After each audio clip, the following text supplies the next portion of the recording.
Dietas com consumo elevado de proteínas têm sido a escolha de famosos.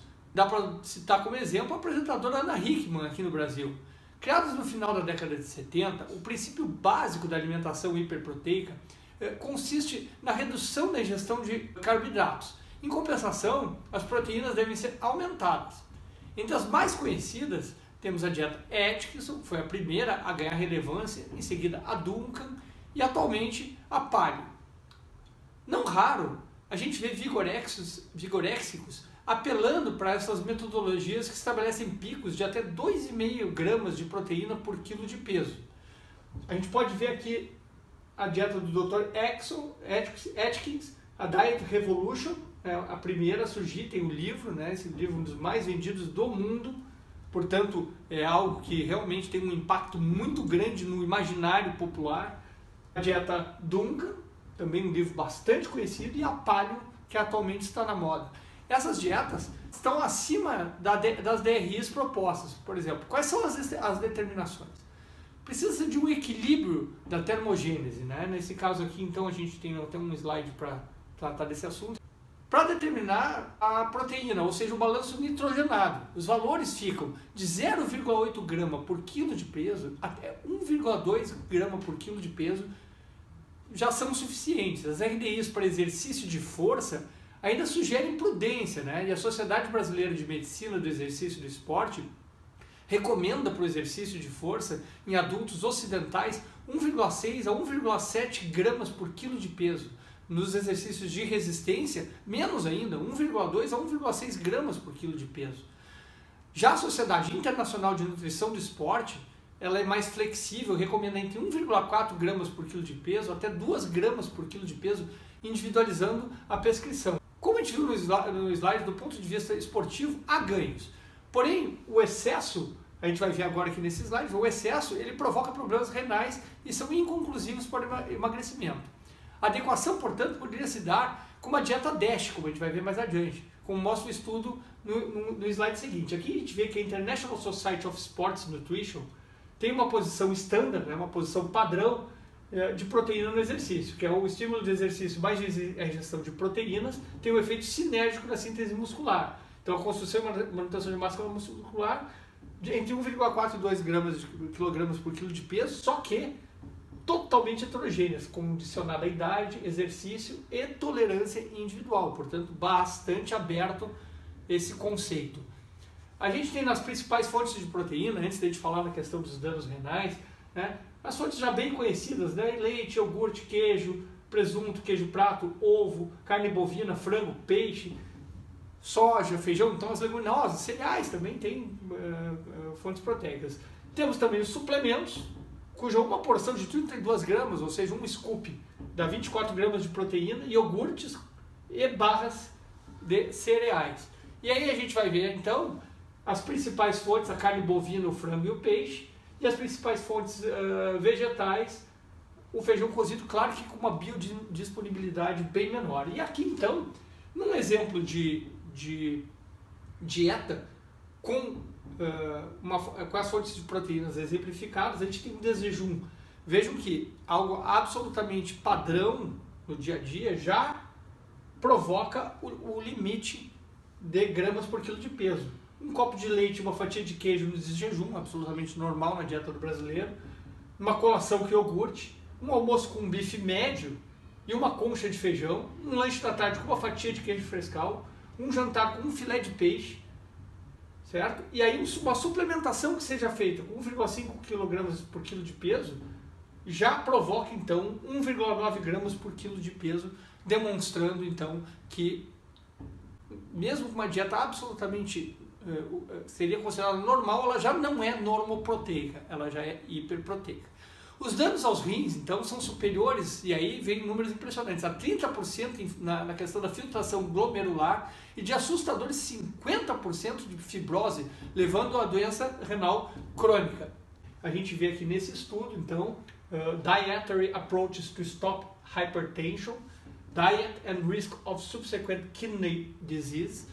Então, nesse estudo aqui de doenças do fígado, eles chegaram à conclusão que uma dieta rica em frutas, legumes, proteínas com baixo teor de gordura Tá? Essa eficácia do plano alimentar aumentou o aporte de cálcio, potássio, magnésio e fibras, e a restrição de sódio oferece benefícios adicionais. Optei por escolher um produto que é, obviamente, muito conhecidamente rico em proteína, para uma discussão da questão da dietoterapia e da questão da bromatologia e das técnicas dietéticas. Obviamente foi o ovo, né? E que é uma fonte alimentar proteica de alto valor biológico. A produção de ovos comerciais para o consumo cresceu consideravelmente nos últimos anos, em todo o mundo. Porém, no Brasil, com levantamentos feitos pela Associação Brasileira de Proteína Animal, mostram que a produção brasileira de ovos aumenta a taxa de 6,1% ao ano. Ou seja, bastante, né? E com a atenção voltada, e aí que vem a questão, para a molécula do colesterol do ovo. Aí os consumidores perdem a oportunidade de verificar, de fato, que o ovo é ricamente composto de substâncias essenciais à vida e que contribuem para a sua saúde. O ovo apresenta a maior quantidade de nutrientes essenciais totais à nutrição humana em relação ao seu conteúdo calórico, quando comparado com qualquer outro alimento existente.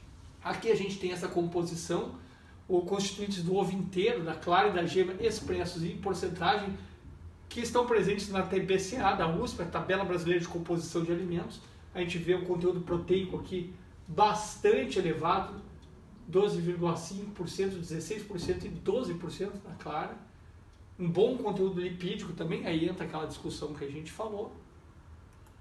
Mas o que eu gostaria de chamar a atenção, então, que há vertentes e estudos conflitantes, isso não há dúvida, qualquer busca a gente acha aí bastante fonte. Mas eu fui no que tinha de mais novo, mais recente. A gente tem esse estudo na Nutrition Metabolism and Cardiovascular Disease, que é esse estudo chamado Impact of Whole Egg Intake on Blood Pressure, Lipids and Lipoproteins in Middle Age and Older Population, a Systematic Review and Meta-Analysis and Randomized Controlled Trials. Certo? Que foi feito pelo Max Wong, e pelo Kim, pelos coreanos, em 2019. Portanto, assim, a gente tem algo bastante recente para comentar. E ela mostra que, na conclusão, no geral, os resultados apoiam a noção de que a quantidade moderada da ingestão de ovos inteiros não afeta fatores de risco de doenças cardiovasculares. A meta-análise em questão é uma meta-análise padrão ouro, correspondendo, portanto, à melhor qualidade metodológica possível para a resposta a uma questão clínica. Ela rastreou 434 estudos identificados nas bases de dados da PubMed, da Cochrane, da Library e da Medicine. Portanto, bastante ampla. E as médias ponderadas foram calculadas usando um modelo de efeitos aleatórios, inclusive randomizados.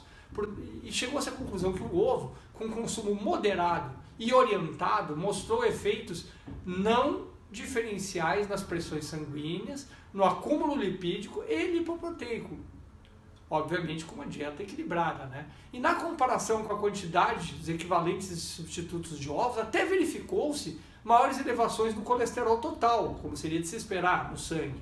Mas não afetou diferencialmente a concentração de triglicerídeos. A gente tem aqui o ovo novamente absolvido, novamente liberado, né? E aqui então a gente tem essas proteínas presentes no ovo, são várias importantes, porém a avidina, a lisozima, a ovomucina, a contralbumina, que é a também conhecida como ovotransferina, a ovoalbumina e a ovomucoide, né?